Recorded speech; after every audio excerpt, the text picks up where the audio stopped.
তারা বলেছে লম্বা দাড়ি রাখতে হবে। আমি বলেছি লম্বা দাড়ির কথা কোরআনে নাই, আমি ছোট দাড়ি রেখেছি, এজন্য আমি মুসলমান থেকে আউট হয়ে যাই না। তারা বলেছে নারীরা ঘর থেকে বের হতে পারবে না, আমি বলেছি নারীদের অধিকার রয়েছে, তারা জুমার নামাজে আসবে, এজন্য তারা আমাকে কাফের ফতোয়া দিতে পারে না। আমি ইসলাম নিয়ে দাঁড়িয়েছি, আমি কোরআন নিয়ে দাঁড়িয়েছি। শান্তিপ্রিয় দেশপ্রেমিক জনতাকে বলতে চাই, আপনারা এদের বিরুদ্ধে দুর্গ গড়ে তুলুন। কেউ দুর্বল হবেন না, কেউ হতাশ হবেন না। এদের সংখ্যা বেশি নয়, এরা উগ্রবাদী।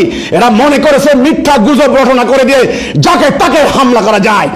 আমি সেরকম নই, আমি কোনো রাজনীতি করি না, আমি দেশের কল্যাণে কাজ করেছি। তাদের দু একটি মতের সঙ্গে আমার মেলে না বলেই আমাকে তারা হত্যা করতে পারে না।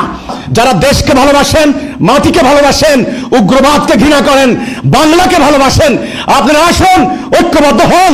আমার পিছনে দাঁড়ানো লাগবে না। যে যেখানে আছেন আপনারা ভয়েস রাইজ করুন, আপনারা কথা বলুন, আপনারা বিক্ষোভ প্রদর্শন করুন।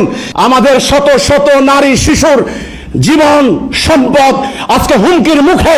আমি জাতিসংঘের দৃষ্টি আকর্ষণ করছি, জাতিসংঘের মহাসচিবের দৃষ্টি আকর্ষণ করছি। আমার বক্তব্য ইনশাআল্লাহ সারা দুনিয়ার মানুষ একদিন জানবে হিজবুত তাওহীদ নামক একটা নির্দোষ নিরপরাধ এই সদস্যের উপরে, আন্দোলনের উপরে কি অত্যাচার চলছে বাংলার জমিনে। ইনশাআল্লাহ একদিন দুনিয়ার মানুষ জানবে। আমি সবাইকে বলতে চাই, এই উগ্রবাদীদের বিরুদ্ধে আপনারা সোচ্চার হন। এদের অপপ্রচারে, এদের হুমকিতে আপনারা প্রভাবিত হবেন না। হিজবুত তাওহীদ প্রকৃত ইসলামের কথা বলে।